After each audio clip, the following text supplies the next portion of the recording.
Hello, and welcome to Circuit Breaker Live. I'm Ashley Carmen. Paul Miller's here. I'm Paul Miller.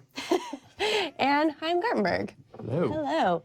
You probably are noticing right now that Nilay is not here. That's because Nilay's a dad. Yeah, Nilay. We're so happy for Nilay. And he is spending time with his baby, not with gadgets, which is definitely for the best. So we're going to start out with Chaim today, but right after Chaim, we're going to have Jake on. He's going to talk about Android P. So get ready to speculate about what that P stands for. Then we'll have Sean O'Kane here with some crazy camera. And also Jake will be back again with an Ikea speaker. It's going to be a good show. Jam-packed. Right. Yes. As Nilay likes to say. A full show.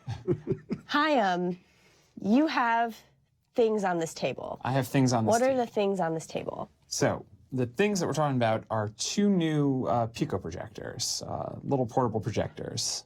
So we have this, which is the Anchor Nebula capsule, which is kind of your like bread and butter, pretty standard portable projector as portable projectors go. And then we have a little bit weirder, which is the Yes Oho? Ujo? I think it's Oho. I think it's Oho. I think it's Oho. Oho. Okay, Yes Oho. They really reached for it on that name, which is a projector built into a Nintendo Switch dock. So you've seen the Switch dock. It's this hunk of black plastic. Now imagine it's slightly bigger with the projector, two cooling fans, a speaker, and a massive internal battery. How big is the battery on this? So the battery on this is 20,400 milliamp hours, which is extremely big. If you recall, a couple weeks ago we had Switch accessories. We had that giant battery pack that Creighton had. So it's like that big. So it's got like an $130 battery pack built in. And does this charge your Switch, or is it just to power the projector? So it can charge your Switch. Okay. It has a separate mode over here where you can put it into battery mode, where it just turns it into a battery pack, and you can charge A very large battery pack. I mean, if you're carrying it anyway. Does it come with a carrying case? You can show show those people. There we go. So here we go. So yeah, We got plugs. We've got ports. So you got power in for USB-C, which A is great because USB-C is great, and the Switch charges with USB-C, so you can just use the same charging cable you have. So you could use like a Fire TV. Yeah. Here, I got one. Always got the archives. Love these archives. Handy dandy Fire TV. Let's do this without blinding Paul, Ashley, I'll get you a screen, Chaim. any of our camera people, all of whom I have already Now, blinded. to be clear, the regular Switch dock, no projector. No It is projector. just It's a hunk holder. of plastic. Okay. And again, these are actually pretty similar projectors. This costs $350. It's about the size of a soda can. It's actually, we measured This is it earlier. super portable. It's super portable. It has this costs $50 more than this. This has a battery that's 4 times the size and works with a Switch. So, trade-offs. On the other hand, this is tiny and you can fit in your pocket. This also runs Android TV. So we'll turn it on in a few minutes, but this has like Netflix, YouTube, everything built in. The Switch has Hulu. You can watch Hulu. Or we And got play the Mario. Fire Stick is booting up Yeah, here, but so the like, Fire Stick's booting up. the real magic is doing with the Switch. So Yeah. you want to swap that in? Yeah, let's swap that in. Let's get the Switch going. This seems like the solution to all my problems, honestly, because I have a Switch. I cannot manage a whole projector setup. I don't really have a TV at home. So this actually seems like exactly what I would need. Yeah, I mean, I'm really just a big fan of this in general, just because the Switch is already so portable. Wait, so you're focusing it with I'm adjusting focus. There are buttons. This is actually the thing I don't love about this is that you just click the button like 1,000 times to get into focus. Yeah. Is there a remote that you can There's no use? remote. There's Okay, no remote. Everything is automatic. So there's no remote, there's no projector settings. One of the things I like about this is that actually both of these projectors have a cool thing where they'll adjust to the angle that you're putting it on. So it's a level screen. So if I put it at like an angle, it knows how to compensate for that and just keep the That's screen really rectangular. cool. Unfortunately, it only does that vertically, not horizontally. So, but this is on, and we're just going to drop our Switch in, just like we would with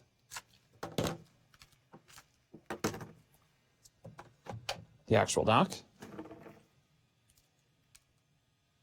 extending the fun of Nintendo Switch. Should it? Oh, And here we go. dang.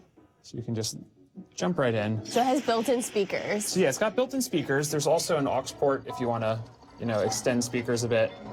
And it's like a regular Switch. And that was like simple setup. I can see this with the studio light. Have you done it? Have you tried it in the dark? Like, Yeah, in the dark, it actually looks pretty good. So this is a 200 lumen projector. This one's about 100. Neither of them is outstandingly good, like relative to like big professional projectors. That's right. I want to be Jump in. Link. Wait, I just paused. Neither of them is like super outstanding relative to like actual projectors, but for a small portable projector, take on the go, for playing, a game of Mario Kart on your rooftop with all your trendy friends. I just threw away your sword. Okay, Just throw my sword. I'll go back. What's Paul. the deal with? I've heard that third-party docks and things like that have been bricking switches.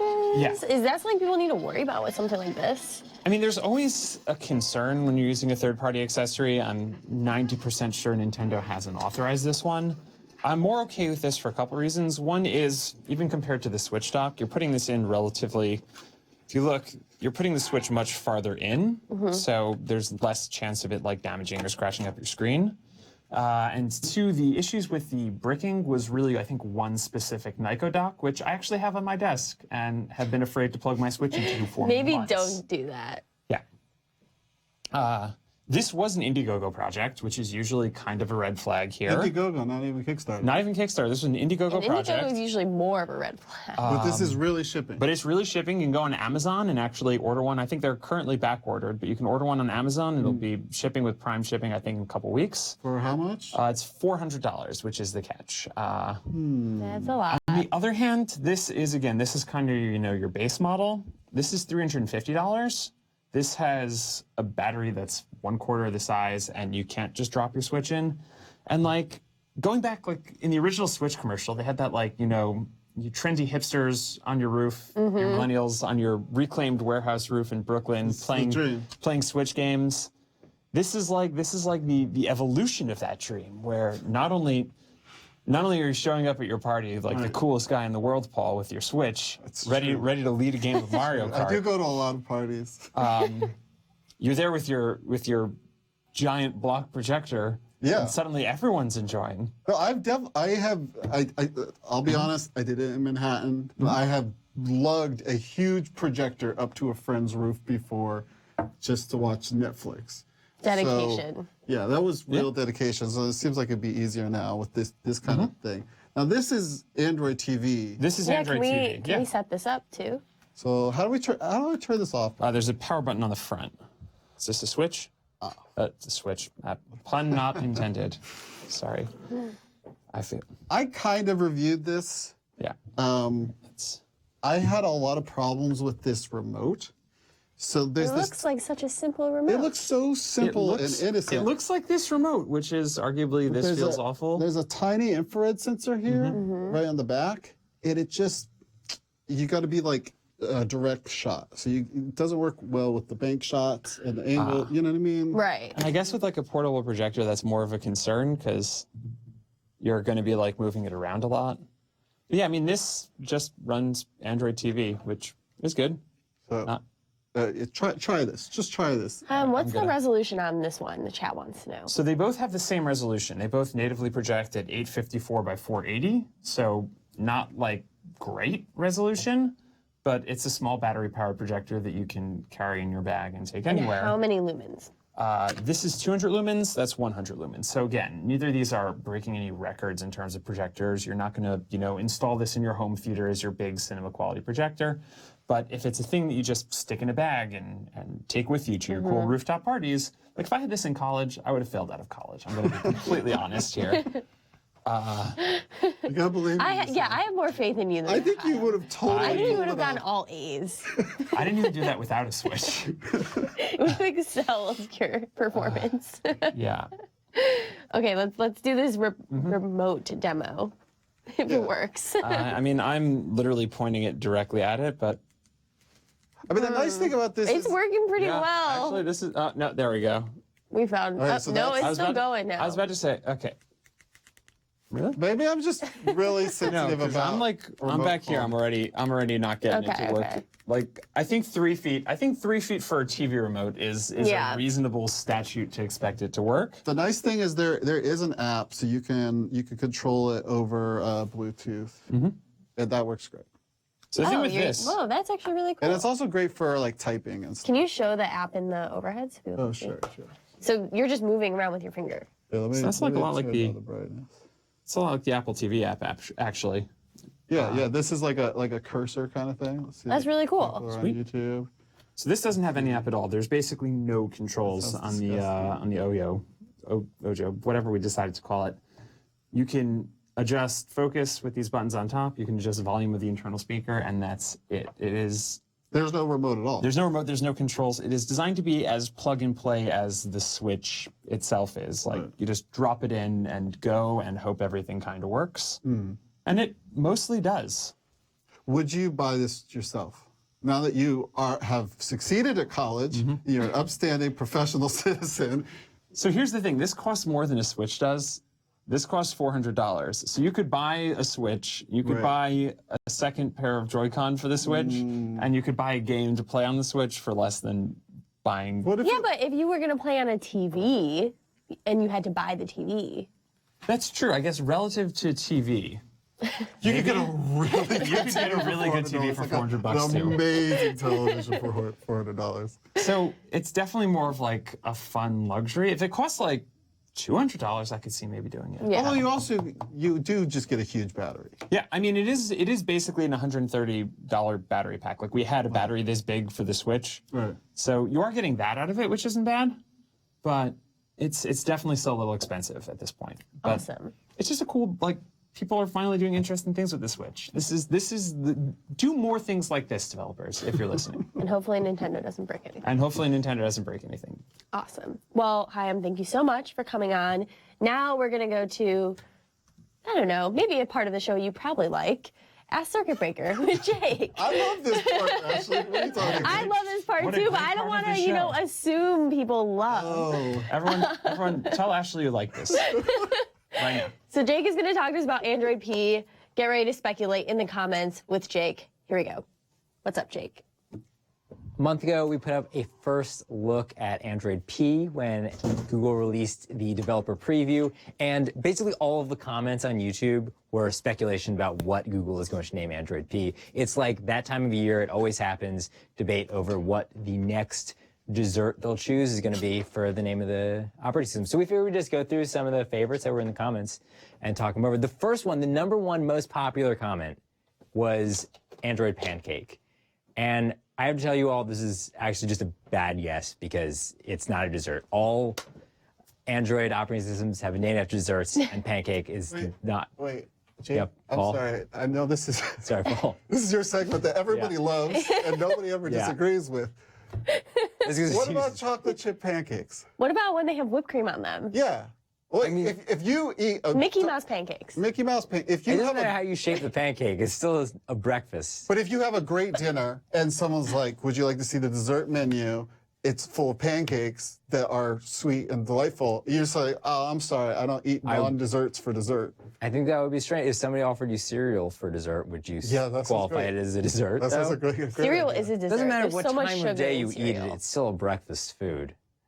But, okay. Let me just- Yeah, Paul, come over here. Let's get we have some additional All right, yeah, options. Paul- I can tell you, there are better options than pancake. Okay, I'm willing to have I'm an gonna prove you open this is mind. not one of them. All right. I'm just saying chocolate chip pancakes are delicious. And- People in the chat are saying pancake equal breakfast. So Thank you, commenters, for once. All right, what else do we have? Number two, another really popular one we saw was Popsicle, which I think is a very good guess. But here's the thing, Popsicle is actually a brand name, Okay. registered trademark. Of whom? The Popsicle in people, I don't know. big popsicle. Yeah. Google has used like Kit Kat and Oreo. Those are Right. those are So brand it names. is possible. My feeling is like Oreo and Kit Kat, you recognize those as brand names. Right. I did not even realize that Popsicle was a brand name. Like the generic is Ice Pop. So it'd be a lot of work for Google to get the permission for like not Right? recognition. I feel like it would not be as like worth it. So that's my feeling against popsicle. Okay, what else we got? We have some good and bad ones. Peppermint. It's fine. I think Chaim really likes peppermint. I like eating peppermint. Honestly, a lot of people in the chat are saying peppermint, Really? which I'm shocked. I think peppermint's really. I like, just think of peppermint patty, like the candy, right? It's a candy. I think of the little ones. Those mints are absolutely not dessert. So if that is our qualifier here, that could- no. Well, but is honeycomb a dessert? I mean, it's a lame dessert. and similarly, one of the worst versions of Android. Oh. Yeah.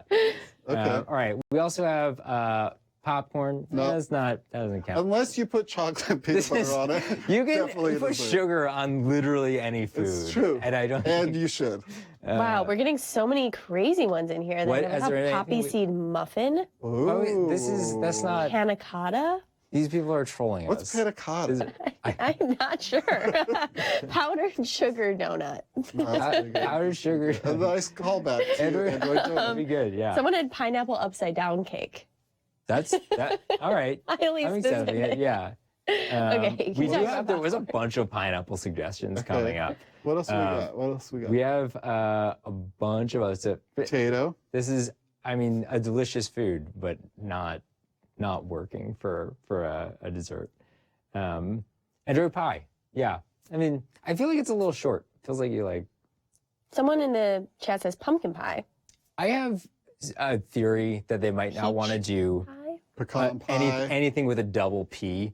The alliteration is good. The alliteration is good, but if you think everybody abbreviated Android ice cream sandwich as ICS, and here you're going Android, nobody's gonna call it Android double P. It's gonna be. Yeah. I just feel. See where you're going with this that? I got you. Look. I got you. That's my only reason for why it might not be that. Android pineapple we got. Yeah, that's a clear fruit. I think fruit is another thing. So maybe, yeah, pistachio ice cream is delicious. I like this one because think of it. Do pistachio ice cream sandwich, Pix, and then say Samsung upgrade to Pix or it didn't happen. Right? You could have a great crowd, There you go. marketing campaign. Yeah. That's what will get the manufacturers in line. What about pecan? Another nut. Is it a pecan? Again, but then you Pecan, combine it. pecan. I think pecans are traditionally seen as a dessert in and of themselves. It's a very expensive. I don't think that's true of any nut. It's delicious. They have a lot of oil. Yeah, and likewise, peanuts are like if you're approaching dessert, you're just warming yourself up. Wait, what about What is the peeps? spectrum? Peanuts are Peeps. peeps. Thank you to peeps. Raphael for Android Yeah, peeps. Peeps is good. I don't think All right. peeps up here. We're good now. So, Yeah. Great. When putting- do we actually find? Yeah, so we actually so Google I/O is coming up in a few weeks. It's the beginning of May. But we're not actually going to get the name then. Google usually introduces some of the more consumer-facing features in the spring. It'll then put out a public beta, so we'll start to get a sense of it. But pretty much every time, they don't actually put out the final name until... Last year they did like a special event for Oreo. Yeah. So we're probably not going to actually find out until the fall, usually around the time that the Pixel comes out. Okay. That'll be around September, October, and that's when we'll get the final name. Although sometimes they'll, might do some sort of gimmick around the spring to kind of vote on the name or get people speculating. So it's not unheard of. I will say my favorite one is up here. I'm kind of feeling Pop-Tart. Also, in some cases, a Strong. brand name. Pop-Tart. Well, it's definitely Right. definitely a No, brand name. Yeah. There's But you can get a there's coffee shop Dunkin' and get- Donuts Pop-Tart crossovers now at my bodega, so I know that the Pop-Tart brand is willing to diversify. Okay. Yeah. I would eat a Pop-Tart shit like an Android. We're really applying my would- expertise to this subject. This is good. Thank you, Paul. This has been incredibly helpful. Thanks for letting me invade your space, pl- Jake. But Please return over here because Sean has joined you join your for, home base, Paul. for some new cameras. Dessert nuts, huh? desserts, pecan. Why are you buying Dunkin' Donuts wanna at get your dinner with you bodega? now. And why are you buying Dunkin' Donuts at the bodega I and don't not? buy these Pop-Tarts. No, you I just- just have noticed that Dunkin' Donut Pop-Tarts, it's like a vanilla latte Pop-Tart. Okay. All right. We're done with this dessert talk. Sean O'Kane is here. Sean, How y'all doing? we're good. We're heated. What's going on What here? you got? I have one of the weirdest things I've probably ever reviewed for The Verge. This is the Light L16. As you can see, yeah, we'll go Paul Cam. This is a camera with 16 cameras on the front of it. Wow. It is quite the thing to behold. Costs $2,000, $1950, if I'm being a bit more accurate. And Well, you're basically buying 19 cameras, right? yeah, right. That's actually not too bad. Like, right, $100 a camera. I don't think that's that math right. Anyways, point being, the way that this works is that it's got 5 28mm wide-angle lenses mixed in here, 5 70mm sort of mid-range lenses, and 6 150mm telephoto lenses. And these are all essentially the same kinds of camera modules you'd find in a smartphone. So like that size, you can actually see the 150 ones are laid out with mirrors in there, and they're making, I don't know if you can hear the noise, but Paul might be able to get the, yeah, there we go. You can see them moving. What so do the they do? mirrors are Why moving. So creepy. Why are they moving? It's to focus, because they're all coming from sort of slightly different angles. So to make sure that you have the subject in focus, they're all just pivoting the mirrors a little bit. So yeah, the whole idea with this camera is that it essentially is mimicking having a mirrorless or DSLR camera with a 28mm to 150mm zoom and lens. And the idea being that, you know, you're saving space. You don't have the giant lens out here. This is something that, you know, more easily slips in a bag or a pocket. And it's actually simulating all those focal lengths in between. So if you zoom to 40mm, it's taking multiple camera sensors at the same time, all images from those camera sensors at the same time, combining them all on the fly, and rendering out something that looks like it would have looked like if it was a 40mm lens. How do you zoom with this? So it's got a 5-inch touchscreen LCD on the back. Let's see, should we zoom in on camera over here? Yeah, let's get some behind the scenes first. So you just touch on the screen. It's giving me some like haptic feedback right now, which is actually kind of nice. So you know for sure that you're zooming if you're not really. Like, It's actually pretty responsive. Can you take a photo? It's pretty smooth. It actually just runs on Android. We can show you somehow. Oh no, wait, there it is. You can just pop out of the camera app, and it has like a tray of some other apps and stuff. It's You can get into really the settings.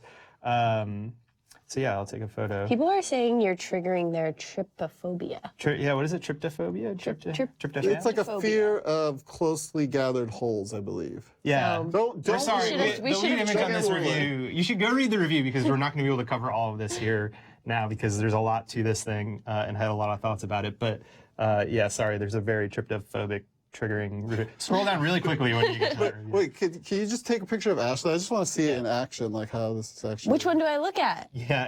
It's definitely not the most, like, it doesn't put your subjects at ease.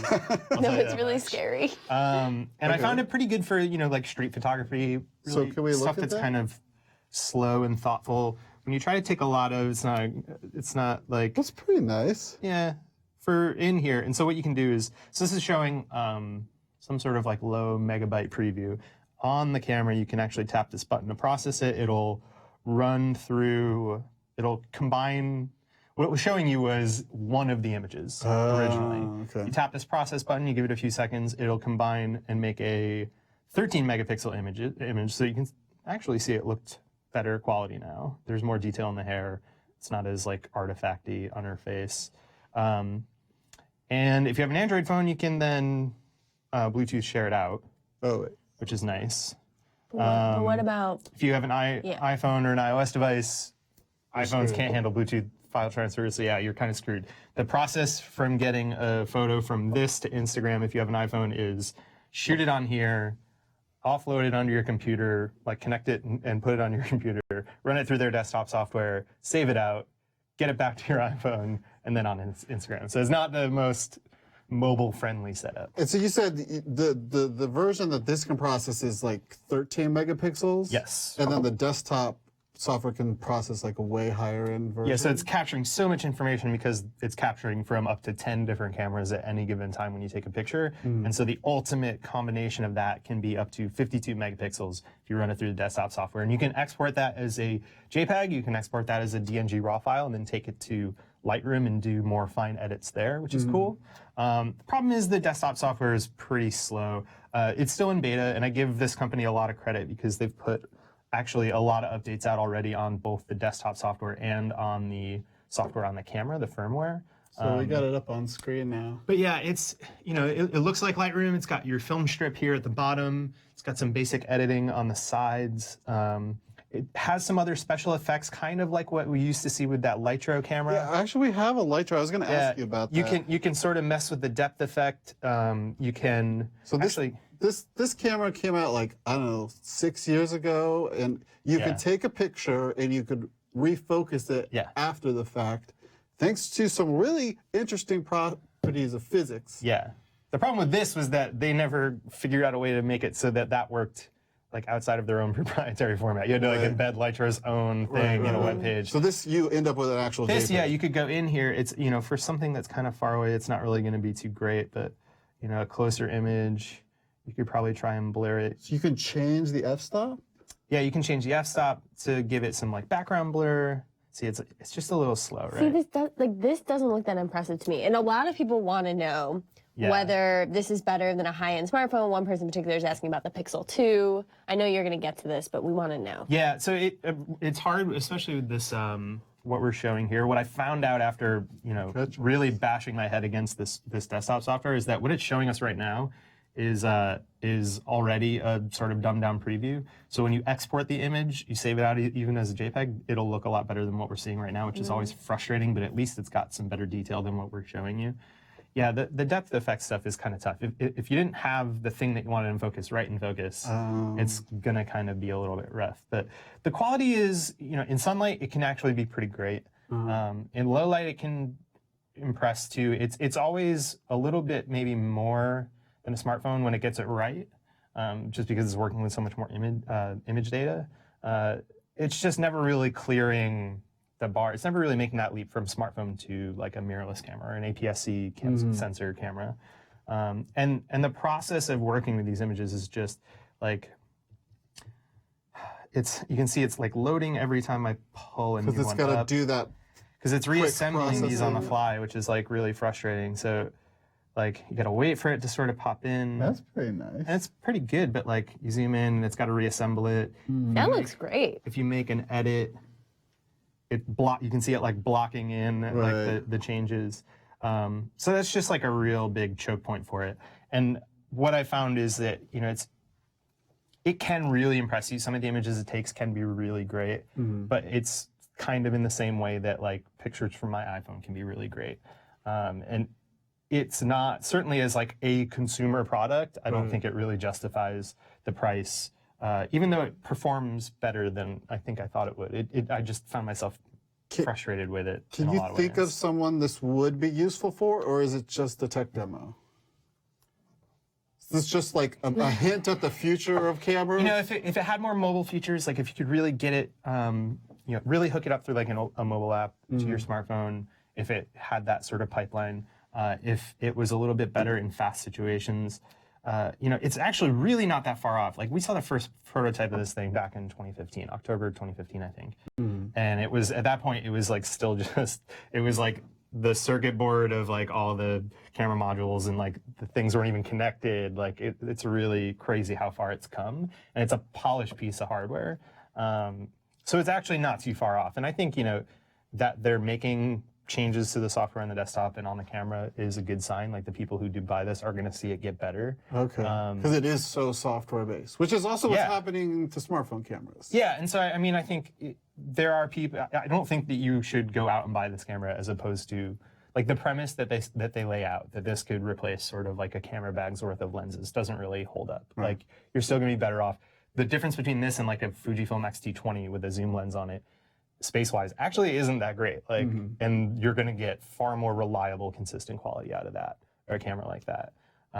Where this really makes sense is like in the context of smartphones, and I think that's really what their goal was with this, was prove that this works, and I think they did. I'm really impressed that like the cameras didn't misalign, or like the software works the way it does. And if you can downsize that from 16 cameras to 5 or 4 or 3, fit it into a smartphone, like, and give some of these benefits, like 150 millimeter zoom on your smartphone without it being digital. Like that's really crazy. So is that kind of like the future we're starting to see with, for example, just the iPhone has the dual cameras. Obviously, like everyone's getting dual cameras. The P20 Pro's got 4,000 cameras. Yeah, I think Triple selfie cameras.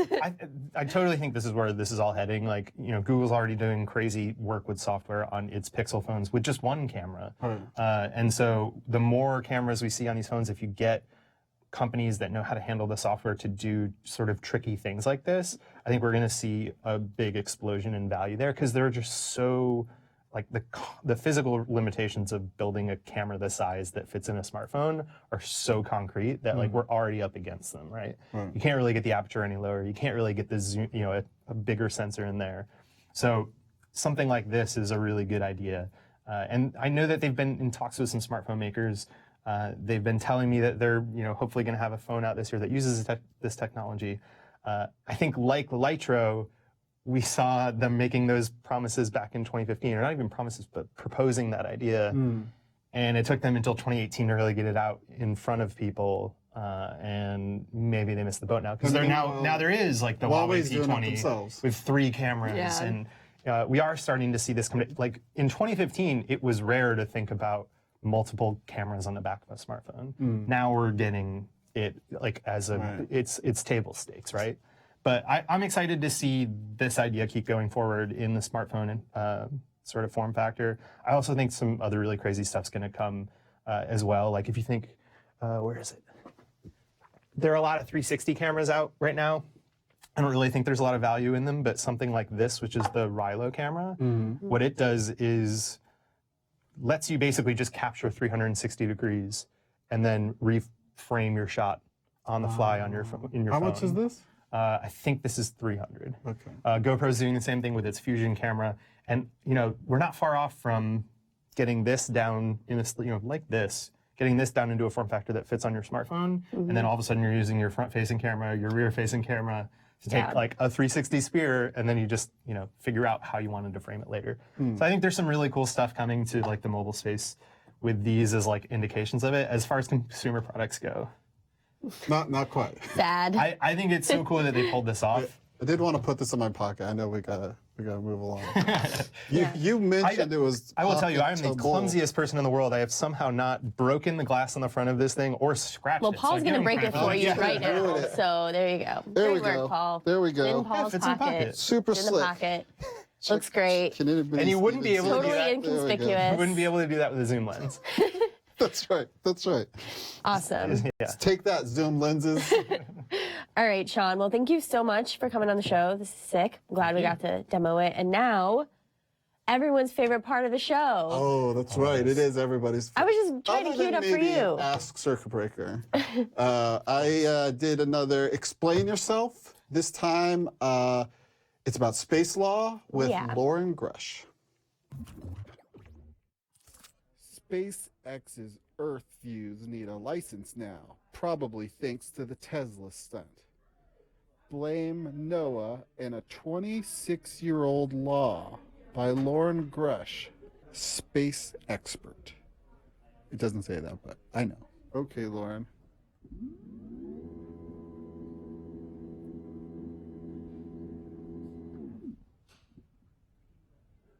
Explain yourself.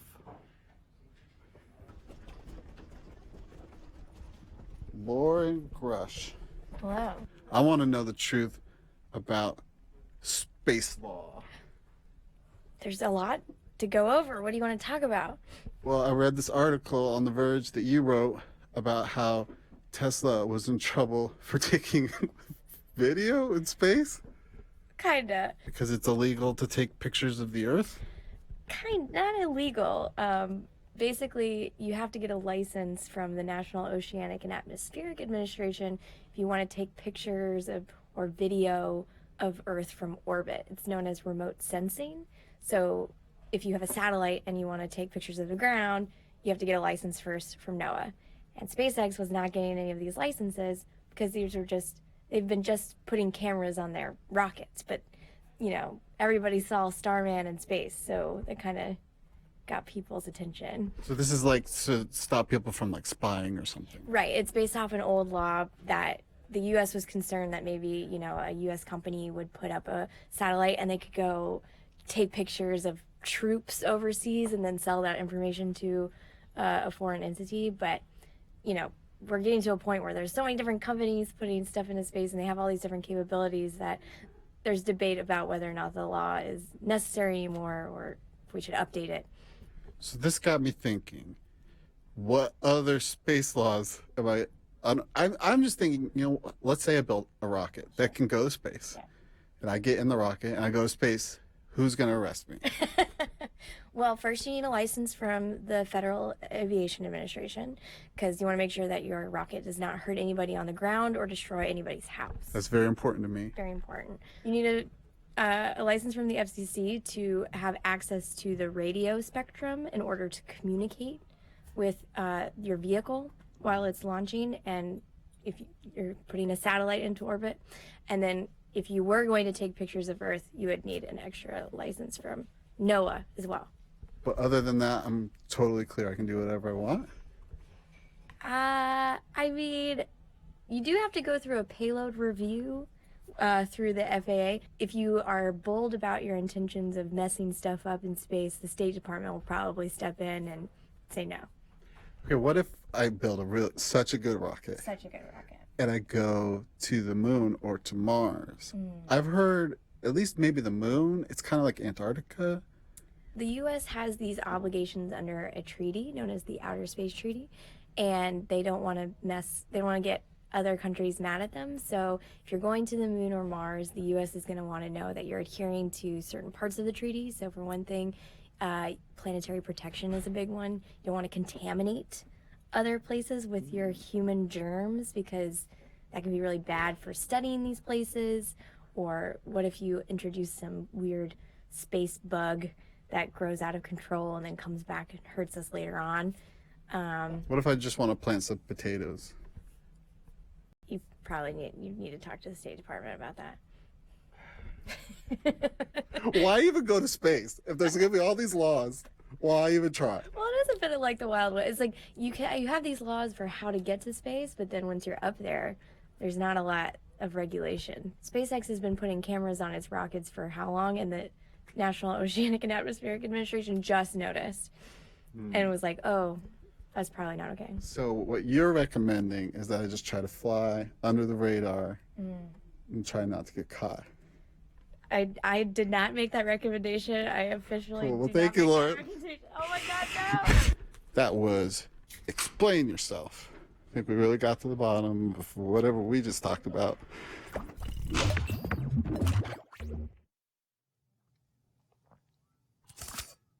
We're back. And Jake is I've returned. here. Hey, Jake. He's come back from the other side. No hard feelings about the dessert stuff. It's, well, some of us were right. I brought you something not Android related. These are speakers from Ikea. They're Ikea's very first Bluetooth speakers, which is also just kind of weird because Ikea does technology now. And this has been increasing over the past few years. Several years ago, they started building Qi wireless chargers into things. You get like a lamp that you could put your phone on and it would charge. They didn't really look that good, but you could do it. Okay. Then like a year or so ago, they released some wireless lights. They actually had a whole system, had this hub, had this weird dimmer thing. I tested it out, didn't work great, but it was one of the cheapest options you could get, which is really what Ikea's been doing. It's been trying to just bring smart technology down to a lower price. Makes sense, it's Ikea. And now they're starting to get into speakers. So these are the first Bluetooth speakers. We know they're partnering with Sonos in the future. So in, I think next year, we're expecting probably some Wi-Fi speakers that have Sonos compatibility or something like that.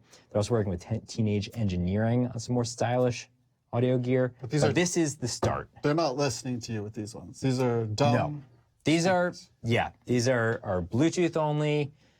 These are the dumb speakers. There's no microphones, no smart assistant. You can plug your phone into it or you can hook it up wirelessly, and that is it. And these are really bare bones products. So this one's $49. This one is $89. Are they meant to be portable? What's interesting is this one has to be plugged in. This one comes with a power cord. It's plugged in by default. But this is Ikea. It's kind of modular and weird, as you would kind of expect. So what you can actually do is, there's this slot in the bottom. We have this coin here. And you can actually plug a battery pack. I think I locked it instead of opening it. There's this giant slot for a battery pack to be plugged in. Yeah. That is See, I'm weird. gonna hold it there for you.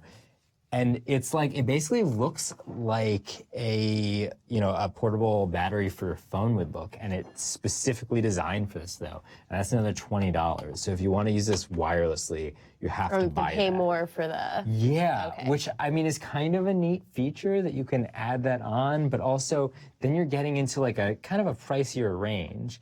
And sort of the thing that I've been wondering is, what exactly is the target market for IKEA speaker? I don't know who buys these. Maybe we should just talk about like how these sound before we get into Yeah, I want to see. And Yeah. someone does want to know, do you have to build them? I am very excited about this part. Yeah, so There is the hex switch. there's a limited amount of assembly. There's a handle. Okay.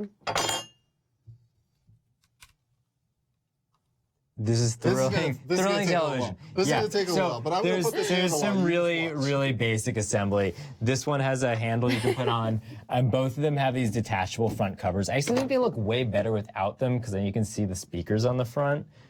There's what's- 3 drivers on this one, 2 on that one. You kind of just really have to dig in there. I feel like I'm gonna break. This fabric cover, it feels very like it's trying to be with that trend, like the Google. Like athleisure.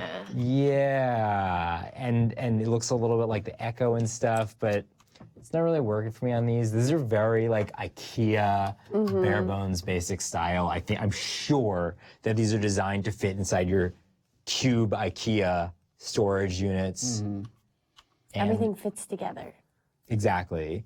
And it's very much seems to be like you're already at IKEA, you're already shopping, and like I need a speaker. So we kind of listened to them earlier, and our opinions were mixed. I've got Vergecast queued up on here. They, So it's playing on this one. yeah. This is probably not going to be the most demonstrative thing, but it's going to be the least one to get us demonetized or whatever on YouTube. So they don't get super loud. They get like loud enough probably, but they sort of get distorted at a higher noise. Paul, you think they're awful? I think is that an accurate I description? really, really hated, especially over Bluetooth. I do agree with you that once you plug it in with an audio jack, which, good luck to you, I think it sounds a lot better. Yeah, I feel like over Bluetooth compression, it sounds so. It was really muddy. sloppy, and it's Yeah. not like, and it's kind of a painful tinny. Let me and see. Like I think we got. just the Jake, bass these and all don't that. pair with each other or anything, right? It's purely just one off. Yeah, no, it's one off. Like you connect to this, you have like one in your room, and that's it. Let me see if I can play something else for like 2 seconds. That will be a little bit clearer as music. And can you also show us how this knob works? I just want to see someone use the knob. Yeah, the knob. I mean, it's spin it, have fun. That's what it's there for. Like. Oh, by the way, this is It's a fun knob. This is mono. The bass is really intense. I love Drake. And I'm sure his label loves our playing him here. We're big fans. It's Yeah. fine. It's fine. This is commentary. It's just like it's short, 15 seconds. I mean, that bass was really intense, though. It's true. Yeah, I don't know. I feel like these would work for fun. If you just like need music for a party. I don't think this is like for close listening. If you're an Right. audiophile, this isn't for you. But I feel like if you're buying your speakers at IKEA, you're not trying to close listen. You're just like, this will look good in my room. yeah. It can do the bare minimum, which is pair to my phone and play music. Yeah, it seems like I need a speaker for my bedroom. I don't have a speaker for my bedroom already. Yeah, exactly. I think this would work for that. But at that price range, you probably could get a better Bluetooth. Right, that's the thing. This is $89, and I'm not sure. It's like a weird balance. Like this is not portable either. You can probably get a pretty good portable one like at these prices too. So it's definitely a weird trade-off. I think like the Google Home and the Echo, what they lack in like as perfect speakers. They have like really high quality audio because it's all coming over Wi-Fi. Like, That is you're another not going really to good spend point. as much time Bluetoothing to them. Of course, they can cost a little bit more. Yeah. But I do think both of these speakers sound way better with an aux cable. Yeah. Well, we were talking about this. Hot tips If from you- Paul himself. It's weird because you could like upgrade these by plugging in like a Chromecast audio or connecting like an Echo Dot or something. Echo Dot with this. But then is at not bad. that point, like you're spending so much on these things, why didn't it just get like a normal Echo? I don't know if that would really be so much better. We haven't done necessarily an in-depth listening test on either of these yet, but But Paul, mostly, yeah, I just want to see, Paul, how Yeah. does it look when you just carry it? I don't know. Do I look like actually- cool? Just go. just bring go this to the work? beach. You're ready to go to the party. I was going to the train the other day. There was a guy with 4 Bluetooth capsule speakers hanging around his neck like a chain. It was amazing. That is the You future. could pull that off with 2 of those. You think so? Yeah, just right there. Well, Jake, thank you for bringing on these speakers. Always. Are they out yet or anything? Yeah, these are entering to stores now. I think you might have to buy them online because they're in limited quantities at the moment, but these are going to be in Ikea stores. Wait, Sweet. did we say what they're called? Oh, they're called Enebi. I mean, I don't know. Has Rolls off knowing the the tongue. name of an Enebi. Ikea product Enebi. really? Enebi. Yeah, Enebi. Enebi 20 and 30. Okay. Great. Enebi. There's no accent marks, but they're No umlauts. all caps. Okay. All caps. Enebi. Enebi. And Enebi. Yeah. Awesome. and then All right. Well, that's it for Circuit Breaker Live. Thanks for watching, and we'll see you next week. Same time, same place. Bye. later. Hey, Paul again. And I've just been trying to think of a good name for a spaceship company. Paul's Astronaut Upsending Launcher. It upsends, it launches astronauts. Paul. Yeah, I'll just I'll just call it Paul. All right, cool. Thanks everybody.